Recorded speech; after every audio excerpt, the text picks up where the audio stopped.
Monday ಬೆಳಗಿನ ತಿಂಡಿಗೆ ಅಂದ್ಬಿಟ್ಟು ಇಡ್ಲಿ ರೆಡಿ ಮಾಡೋಣ ಅಂದ್ಬಿಟ್ಟು ಇಡ್ಲಿನ ಬೇಯಲಿಕ್ಕೆ ಇಟ್ಟೆ. ಇದ್ರ ಜೊತೆಗೆ ನಾನು ಕಾಯಿ ಚಟ್ನಿನ ರೆಡಿ ಮಾಡ್ತಾಯಿದ್ದೀನಿ. ಹೇಗೆ ಕಾಯಿ ಚಟ್ನಿನ ರೆಡಿ ಮಾಡ್ತೀನಿ ಅನ್ನೋದನ್ನು ತೋರಿಸ್ತಾ ಇದ್ದೀನಿ. ಮೊದಲಿಗೆ ನಾನಿಲ್ಲಿ ಸ್ವಲ್ಪ ಕಾಯಿನ ತೊಗೊಂಡಿದ್ದೀನಿ ಮತ್ತು ಒಂದು 5-6 ಮೆಣಸಿನಕಾಳು, ಜೊತೆಗೆ ಸ್ವಲ್ಪ ಜೀರಿಗೆ, ಜೊತೆಗೆ ಕಡಲೆನ ಹಾಕ್ಕೊಳ್ತಾ ಇದ್ದೀನಿ.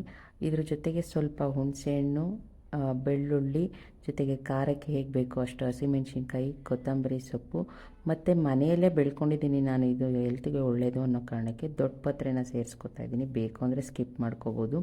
ಉಪ್ಪು ಹಾಕಿ ಪೇಸ್ಟ್ ಮಾಡ್ಕೊಳ್ತೀನಿ. ಇದಕ್ಕೆ ನಾನು ಯಾವುದೇ ರೀತಿ ಒಗ್ಗರಣೆನ ಕೊಡಲ್ಲ, ಹಾಗೇ ನಾನು ಯೂಸ್ ಮಾಡ್ತೀನಿ.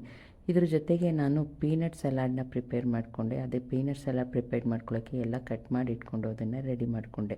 ಬೆಳಗಿನ ತಿಂಡಿಗೆ ಇಡ್ಲಿ ಮತ್ತು ಕಾಯಿ ಚಟ್ನಿ, ಜೊತೆಗೆ ಪಪಾಯ, ಜೊತೆಗೆ ಪೀನಟ್ ಸಲಾಡ್.